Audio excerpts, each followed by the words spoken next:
Welcome to Israel Now News. I'm Rebecca Roberts. And I'm Yochanan El Rom. In our top story, U.S. President Joe Biden has approved another sanctions waiver, allowing the fanatic Islamic Republic of Iran continued access to $10 billion.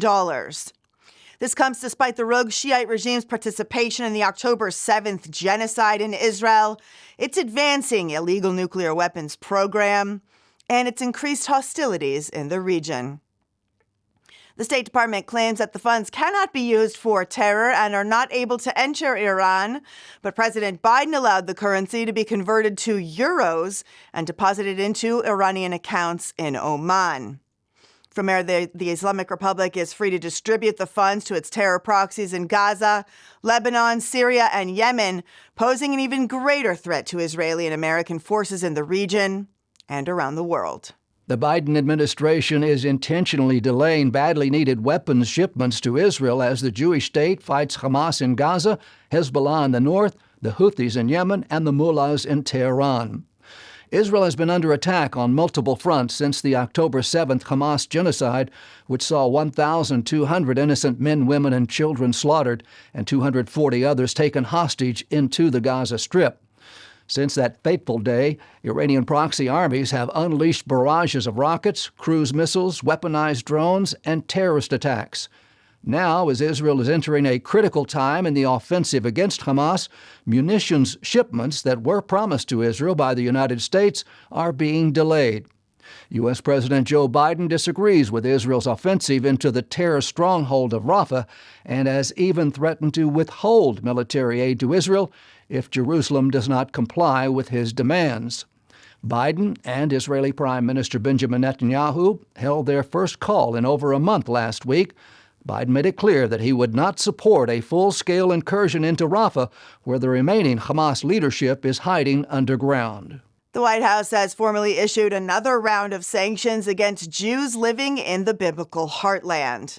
This is the second time in just 2 months that the Biden administration has singled out Israeli farmers living in Judea and Samaria and instituted sanctions against them while ignoring rampant Palestinian terrorism against Israelis.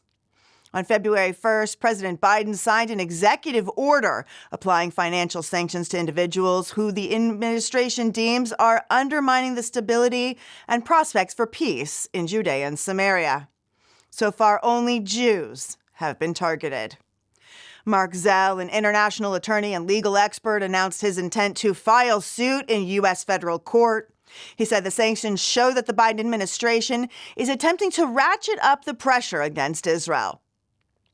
Member of Knesset Dan Iluz condemned the imposition of sanctions on Israeli Jews, calling it a desperate attempt to find middle ground between Israel and the terrorism of Hamas. Senate Majority Leader Chuck Schumer has come under fire for interfering in Israeli politics by calling for elections in the Jewish state. The New York Democrat joined President Joe Biden in criticizing the Netanyahu government, describing it as an obstacle to peace. Just days after the October 7th Hamas massacre, Schumer led a bipartisan delegation of U.S. senators to Israel and pledged America's support as an unrelenting partner. Unfortunately, Schumer has taken his cue from Biden and used his position to condemn Israel's elected government from the Senate floor. Dozens of House Republicans and Democrats denounced Schumer's remarks and reiterated their support for Israel as it fights the Hamas terror group in Gaza. Prime Minister Netanyahu blasted Schumer's remarks as totally inappropriate. He added that Schumer is not opposing him, but he is opposing the people of Israel. Jewish groups and lawmakers are fuming after the Australian government reinstated funding to the United Nations Relief and Works Agency before a formal inquiry into its conduct in Gaza. Dozens of countries halted funding to the Palestinian aid organization after Israel presented evidence of UNRWA employees actively participating in the October 7th massacre. The report also revealed that more than 450 UNRWA employees are active members of Hamas and other terror groups. Unfortunately, several nations have resumed funding to the defunct organization even before the United Nations completes its own investigation into UNRWA. The Australian Parliamentary Israel Allies Caucus slammed what it called Canberra's inexplicable decision, funded in part by Australian tax dollars.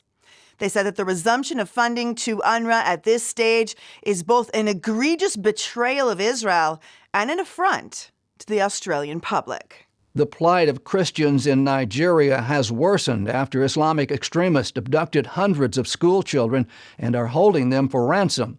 Nearly 300 youngsters were snatched by Muslim terrorists on March 7th. Experts believe that a breakaway faction of Boko Haram is responsible for the kidnappings. In recent years, thousands of young people have been abducted by radical Islamists in the West African country. The boys are forced to become terrorists, and the young girls are made to convert to Islam and then compelled to become child brides. Christians in Nigeria have accused their government of aiding the jihadist assaults on their community. Israel was forced to rewrite the lyrics of its submission to the Eurovision Song Contest after the original song, dedicated to the victims of the October 7th Hamas massacre and the hostages, was deemed too political. The original song, October Rain, performed by Eden Golan, was disqualified by the Eurovision team, who declared that it was politically motivated. The European Broadcasting Union insisted there be no mention of the Hamas genocide of 1,200 people in Israel, nor the plight of the 134 hostages who remain captives of the Iranian-backed terror group. Israeli writers frantically reworked the song and renamed it Hurricane, leaving only hints of the powerful message the original song conveyed. A group of more than 450 Hollywood entertainers have collectively denounced the anti-Israel acceptance speech given by film director Jonathan Glazer at this year's Oscars award ceremony. Glazer used the platform to demonize the Jewish state as an occupier. The open letter to Glazer says the use of words like occupation to describe an indigenous Jewish people defending a homeland that dates back thousands of years and has been recognized by the United Nations distorts history. It gives credence to the modern blood libel that fuels anti-Jewish hatred around the world. The letter went on to say that every civilian death in Gaza is tragic, but Israel is not targeting civilians, it is targeting Hamas. It added that the moment Hamas releases the hostages and surrenders is the moment the heartbreaking war ends. The Holocaust Survivors Foundation also penned an open letter to Glazer, refuting what it called his factually inaccurate and morally indefensible comments. Several Jewish organizations have filed a lawsuit against the Canadian government, claiming that new regulations will harm the country's kosher meat industry. The Canadian Food Inspections Agency has enforced what it calls Safe Food for Canadians regulations. These rules require the use of a stun gun before an animal is killed. According to Jewish law, a kosher animal must be uninjured before it is ritually slaughtered. The regulations have caused the closure of two of Canada's largest kosher meat processing plants. Jewish groups presented evidence proving that kosher slaughter, or shechita, is actually a humane process that causes the complete incapacitation of the animal instantaneously. They say that the prohibitions inhibit their religious freedom. Kosher slaughter has already been banned in Belgium, Denmark, Sweden, Finland, Estonia, and Slovenia, making it difficult for Jews in these countries to observe the biblical dietary laws. Jews around the world will celebrate the holiday of Purim on Sunday and Monday this week. This festival commemorates the historic pardoning of the Jews of Persia by King Ahasuerus. Many people draw parallels between the evil Haman, who hated the Jews and plotted their annihilation, with the leaders of the modern-day Persian Empire, which is Iran. Officials of the rogue Islamic Republic have repeatedly declared their intention to wipe Israel off the map, and they are feverishly working to obtain the nuclear weapons to do so. The story of Purim is written in the biblical book of Esther. It holds the reassuring message that in these uncertain times, if we are diligent and faithful, God will find a way to save His people, just as He did in Persia more than 2,000 years ago. We at Israel Now News would like to wish all of our viewers a happy holiday. Chag Purim Sameach. Israeli archaeologists have discovered a massive underground complex in the biblical city of Hakuk. This ancient Jewish community, located near the Sea of Galilee, is mentioned in the book of Joshua, chapter 19, verse 34, which describes its allotment to the tribe of Naphtali. Researchers with the Israel Antiquities Authority say that the place of refuge is the largest of its kind discovered in the Galilee. The system of subterranean rooms and passageways was originally a water cistern built in the Second Temple period, but was converted into a hiding place by Jews in preparation for the first revolt against Rome in the year 66 of the Common Era. Researchers found evidence of further renovations to the caves before the Bar Kokhba revolt in 132 CE. Archaeologists discovered an impressive Byzantine-era synagogue on a hilltop near the village and say that it is a testament to the continued Jewish settlement of the biblical city for thousands of years.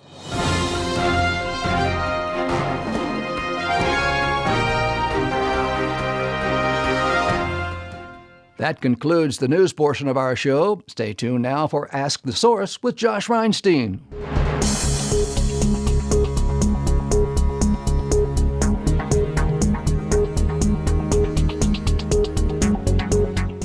Hello and welcome to Ask the Source. I'm your host, Josh Reinstein, and we're here in our beautiful studio in Jerusalem. My guest today is Adrian Treger. He's the Vice President of Nachal Haredi.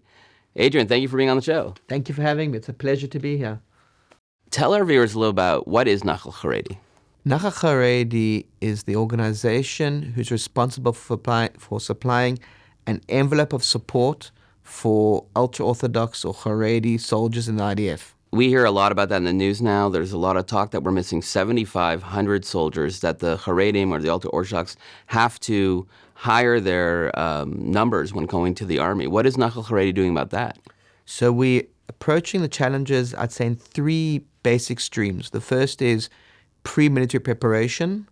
The second is support during service. And finally, support after the service, enabling Haredi soldiers to be able to get education, good jobs, and the ability to develop successful families, which means that pre-army we provide 3 Hesder Yeshivot for Haredim, which is yeshiva and that goes together with army service, as well as 2 Mechinot Dam Tzvayot, which are pre-military academies, which concentrate a bit more on physical preparedness as well as studies.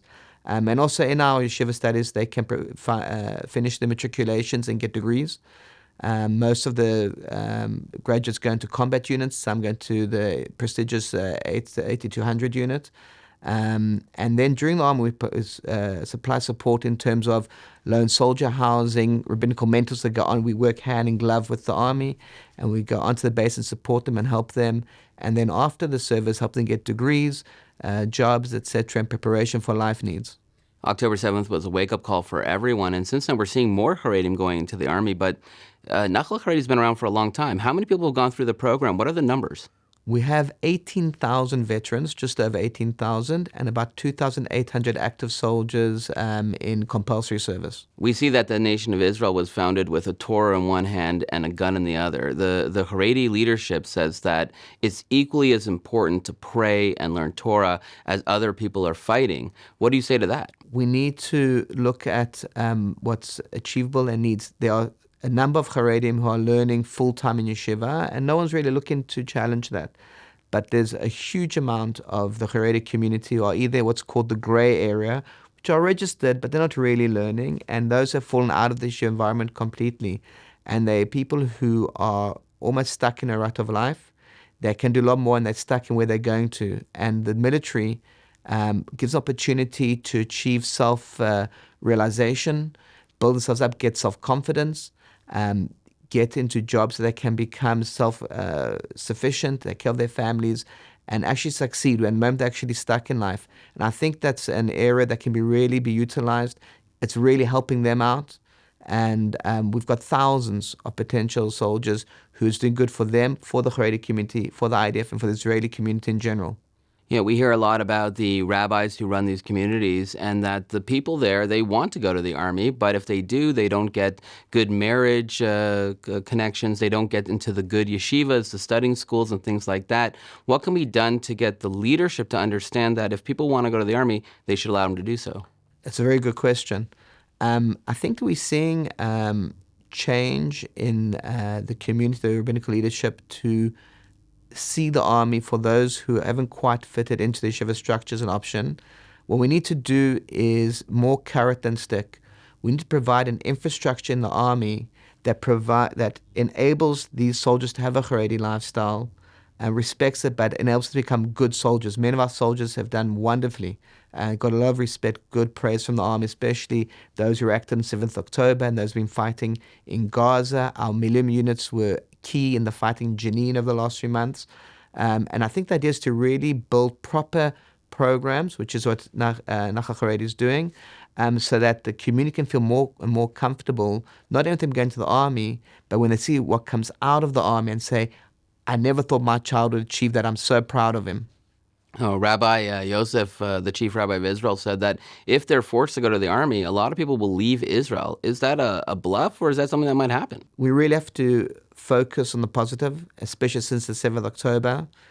And what we need to do is, again, I think that's the debate on the carrot and the stick. In general, with the Jewish people, we are a stiff-necked people. The more you push and force, the more we draw away. The more we give opportunities, the more we draw towards it. The answer to that is by providing proper infrastructures, by helping those who are dealing with serious psychological problems and other difficulties and helping them through it and giving them a way to succeed, will solve that problem. We see that at the end of March, if there's not more Haredim going to the army, the budgets for the yeshivas will collapse. What do you think is going to happen? Is there going to be a breakthrough in this? Israel is a coalition government, no matter what you do. And it's very difficult to really take extreme measures against one section of society or another, because it's going to come back to in a boomerang in the next coalition. Adrian, there are literally tens of millions of people watching this show. What message do you have for our viewing audience? From 7th October, the world was drawn into a battle of good versus evil. We cannot afford to lose that battle. Integration of everybody into society to play their part is important.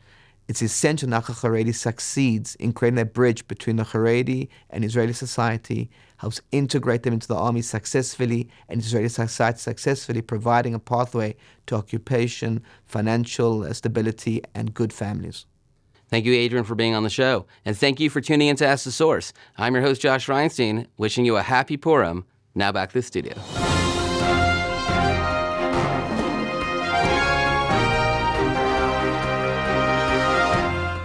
And now, the truth from Zion.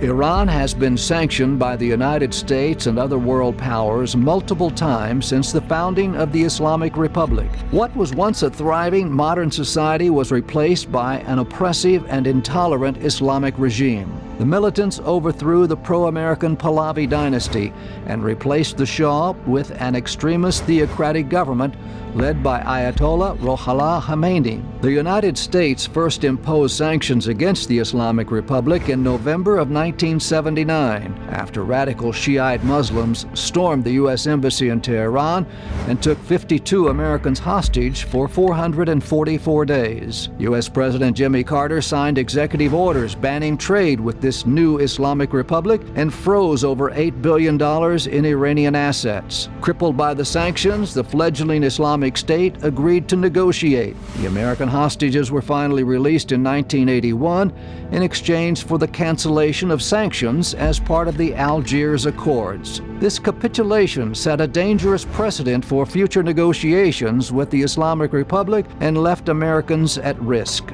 Then, in 1996, President Bill Clinton once again imposed sanctions against Iran. 1 year later, Congress overwhelmingly voted to impose sanctions against companies doing business with Iran. The U.S. also banned trade and investment, citing the oppressive Islamic government's support of international terrorist groups, including Hezbollah, Hamas, and Palestinian Islamic Jihad. In 2013, the U.S. House of Representatives voted 400-20 in favor of imposing even harsher sanctions against Iran. 4 months later, economically crippled by sanctions, Iran accepted the Interim Joint Plan of Action Agreement, brokered by former President Barack Obama. Tehran entered formal talks with the 5 permanent members of the United Nations Security Council. Unfortunately, the world powers chose the path of appeasement, thinking they could rein in the radical Shiite state, which was pouring everything it had into its nuclear weapons program and increasingly calling for the destruction of Israel and America. In July of 2015, the P5+1 announced that it had reached an agreement with Iran known as the Joint Comprehensive Plan of Action, the JCPOA. $29 billion in previously frozen Iranian funds were released. Sanctions on Iranian oil exports were lifted, and companies were once again allowed to do business with the dangerous Islamic Republic. The International Atomic Energy Agency, who were supposed to be enforcing the agreement, were shut out. In 2018, under the Trump administration, the United States acknowledged that Iran had been dishonest about its covert weapons program. President Donald Trump formally withdrew from the JCPOA, explaining that the horrible one-sided deal should never have been made. President Trump initiated a new round of harsh sanctions which devastated the Iranian economy. The world's largest state sponsor of terror was suddenly broke. Sensing weakness from the new administration of President Joe Biden and desperate for leverage, Iran detained 5 American citizens and held them for ransom. Eager to appease the Islamic Republic, Biden agreed to unlock $6 billion in frozen Iranian funds in exchange for releasing the U.S. hostages. Only a month later, on October 7th of 2023, Hamas terrorists infiltrated the Jewish state under the cover of rocket fire from Gaza. The Iranian-funded attack resulted in the massacre of more than 1,200 people inside Israel. Iranian-trained terrorists raped, murdered, beat, and wounded hundreds of people and forced 240 hostages into the Gaza Strip. Houthi pirates have hijacked freighters and launched Iranian-made weaponized drones at commercial cargo ships, prompting international intervention in the Hormuz and Bab el-Mandeb Straits. All of this chaos in the Middle East has cost the world economy billions of dollars. Despite overwhelming evidence that Iran was behind the October 7th massacre in Israel, President Biden chose to release another $10 billion to Iran just 1 month after the genocidal attack. Because of the Biden administration's campaign of appeasement, Iran's rogue nuclear program has progressed, and the International Atomic Energy Agency now admits that Iran has enough fissile material for several nuclear weapons, and Iran could destroy major population centers in Israel, Europe, and beyond. Even more troubling is that Tehran could have more weaponized uranium than we know about. One thing is for certain. The radical Shiite state of Iran continues to race full speed ahead, hell-bent on its goal of destroying Israel and then the West.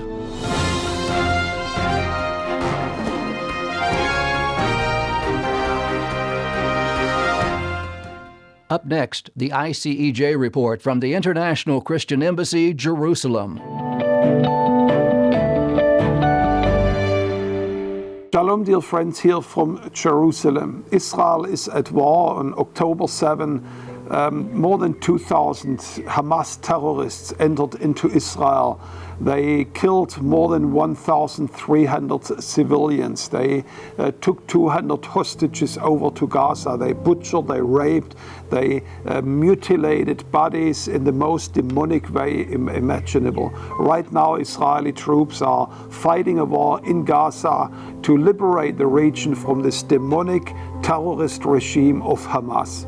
What is quite unique is that just 2 days before those atrocities started to happen, the Christian Embassy was involved in a very unique way exactly on that location where the attacks were taking place. As a matter of fact, the Lord was leading us over this last few years to do extensive work in the Gaza envelope. And in a way, you can say the Lord embedded us in this crisis region around Gaza. And therefore, we feel that the Lord called us to stand alongside this crisis-ridden people in the Gaza envelope. Please have a look. Since October 7th, Israel has been engaged in a defensive war against Hamas terrorism. Over these past days, the people of Israel have endured unspeakable atrocities that left families displaced and lives shattered. Right now, the ICJ is actively supporting Israel by providing essential supplies and protective gear to first responders. We're renovating existing communal bomb shelters and supplying new ones to communities under attack. We're also helping to relocate evacuees, provide them with food and emergency aid, and offer toys and activities for children. With your help, we look to provide an ambulance to the affected areas, along with other medical equipment and urgent aid for trauma care.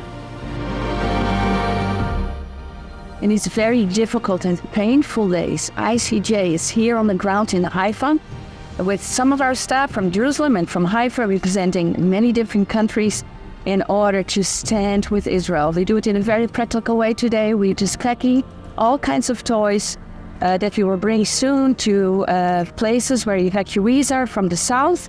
Haifa actually took many in from the south, and they're staying in all kinds of places in different schools, and the people came with nothing, and there are many children. So we want to give a little bit of joy to the children today when we go soon, to bring it to them, to bring those toys, and we want to stand with Israel in this very, very difficult time.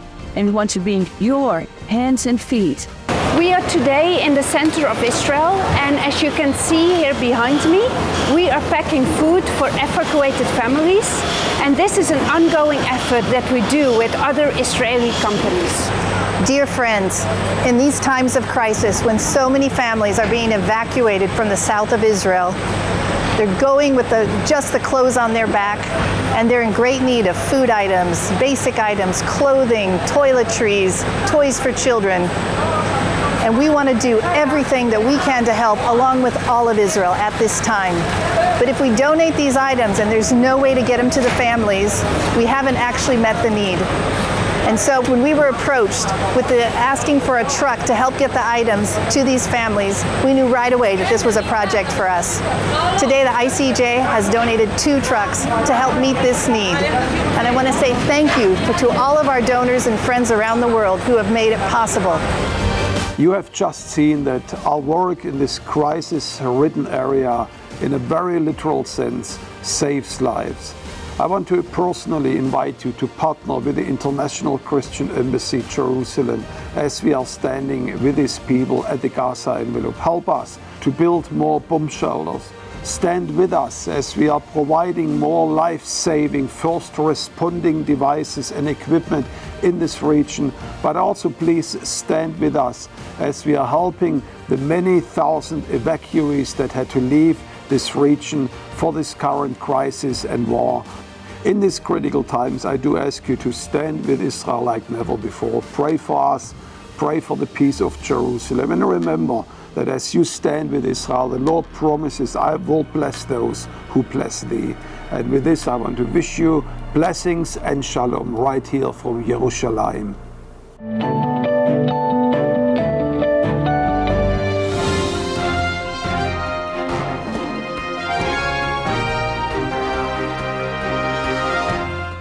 That's all for this edition of Israel Now News. I'm Rebecca Roberts. And I'm Yochanan El Rome, reporting from our studio in Jerusalem. Join us again next week for all of your Israel updates.